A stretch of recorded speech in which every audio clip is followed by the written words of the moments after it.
الحمدللہ وحدہ لا شریک لہ والصلاة والسلام علی من لا نبی بعدہ اما بعد۔ اکابرین اہل سنت والجماعت احناف دیوبند میں سے وہ شخصیات جنہوں نے بطور خاص نہایت اخلاص، اعتدال، دلائل اور تسلسل کے ساتھ احقاق حق اور ابطال باطل فرمایا، ان میں ایک نمایاں نام ہے رئیس المناظرین حجت اللہ فی الارض مولانا محمد امین اکاڑوی نور اللہ مرقدہ کا۔ جو انسان جتنا بڑا ہوتا ہے وہ جتنی زیادہ دین کی خدمت کرتا ہے، اس کے خلاف پروپیگنڈے بسا اوقات اتنے ہی زیادہ ہوتے ہیں۔ یہی حضرت اکاڑوی رحمہ اللہ کے ساتھ بعض لوگوں نے کیا۔ حضرت کے بارے میں غلط فہمیاں پھیلا دی گئیں، حتیٰ کہ ان غلط فہمیوں کو ہمارے مرکز علمی دارالعلوم دیوبند تک پہنچایا گیا، اور وہاں سے حضرت رحمہ اللہ کے بارے میں ایسی تحریرات لی گئی جس کا حضرت کی ذات کے ساتھ دور کا تعلق بھی نہیں، حضرت کے نظریات کے ساتھ ان کا تعلق نہیں، حضرت کے عقائد کے ساتھ اس کا کوئی تعلق نہیں۔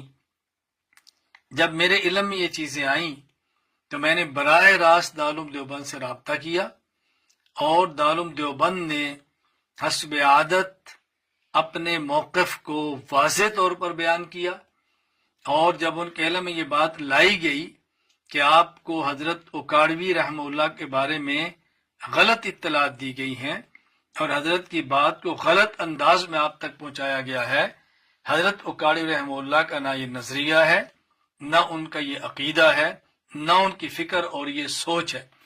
جب میں نے پوری وضاحت کے ساتھ یہ بات تحریراً وہاں پیش کر دی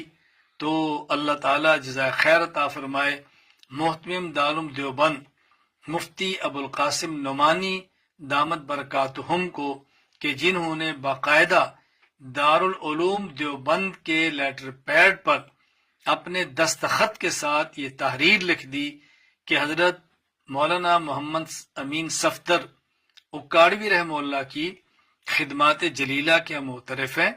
اور حضرت کے بارے میں جو تحریر لی گئی وہ دھوکے کی بنیاد پہ تھی، تو ان نے وضاحت کر دی۔ اسی طرح دارالفتاء دارالعلوم دیوبند نے بالکل وضاحت کر دی کہ حضرت اکاڑوی رحمہ اللہ کے بارے میں ہماری رائے کیا ہے، اور حضرت اکاڑوی کی ہم خدمات کا کس طرح اعتراف کرتے ہیں۔ آپ نے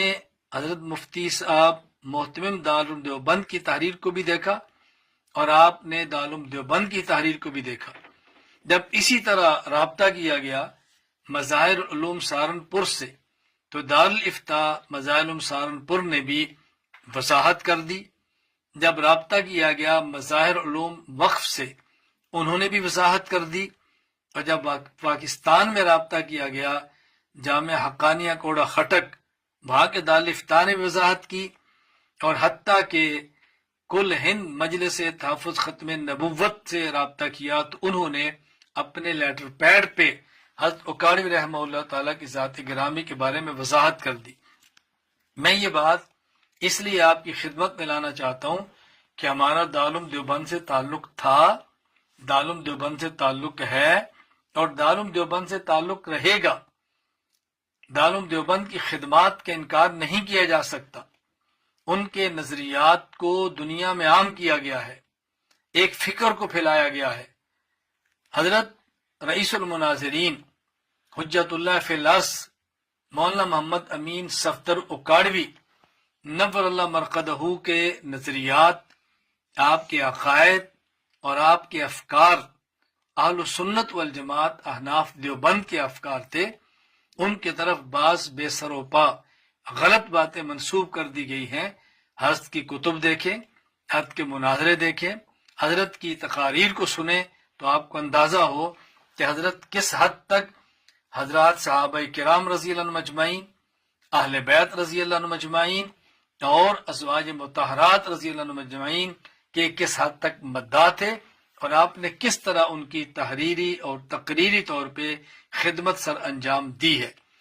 ہم چونکہ حضرت اکاڑوی سے محبت کرتے ہیں، ہم نے اس محبت کی بنیاد پہ صحیح بات آپ تک پہنچائیے۔ میں یہ وضاحت کرنا چاہتا ہوں کہ حضرت اکاڑوی کے بارے میں دارالعلوم دیوبند نے اپنا موقف واضح کر دیا ہے، لہٰذا اگر کوئی شخص دارالعلوم دیوبند کے بارے میں یہ بات کہے کہ انہوں نے مولانا اکاڑوی رحمہ اللہ کے بارے میں کوئی غلط تحریر دی ہے، تو آپ یقین فرما لیں کہ وہ غلط کہتا ہے، غلط بات نقل کرتا ہے، دارالعلوم دیوبند کی طرف غلط نسبت کی جا رہی ہے۔ میں نے دیوبند کی آخری تحریر دارالعلوم دیوبند کے لیٹر پیڈ پہ، دارالعلوم دیوبند کے دارالفتاح کا فتویٰ آپ کی خدمت میں پیش کر دیا ہے۔ اللہ تعالیٰ نے مجھے جب تک زندگی عطا فرمائی، میں انشاءاللہ اکابرین اہل سنت والجماعت احناف دیوبند کی خدمت کروں گا، ان پر ہونے والے اعتراضات کا جواب دوں گا اور ان کے نظریات اور ان کے معتقدات کا تحفظ کروں گا، کیونکہ میں دیانتداری کی بنیاد پہ سمجھتا ہوں کہ اکابرین اہل سنت والجماعت احناف دیوبند کے عقائد و نظریات یہ کتاب و سنت کے مطابق ہیں، کتاب و سنت کے مخالف ہرگز نہیں۔ بس اوقات لوگ کاٹ چھاٹ کے نظریات پیش کرتے ہیں، کاٹ چھاٹ کے عبارات کو پیش کرتے ہیں، یہ پہلے بھی ہوا، آج بھی ہوا، شاید آئندہ بھی ہوگا۔ ہم گزشتہ زندگی میں تو نہیں تھے، آج ہیں، ہم نے دفاع کیا ہے اور میرے اللہ نے توفیق عطا فرمائی تو میں انشاءاللہ ثم انشاءاللہ اتنی بڑی کھیپ اپنی زندگی میں تیار کر جاؤں گا کہ جو ہماری موت کے بعد بھی اپنے اکابرین کا دفاع کرتی رہے گی۔ اللہ تعالیٰ مجھے زندہ بھی اہل سنت والجماعت کے ساتھ رکھے، اللہ موت بھی اہل سنت والجماعت کے ساتھ دے، اللہ قیامت کو حشر بھی ہمیں اہل سنت والجماعت کے ساتھ ہمارا فرمائے۔ وآخر دعوانا الحمدللہ رب العالمین۔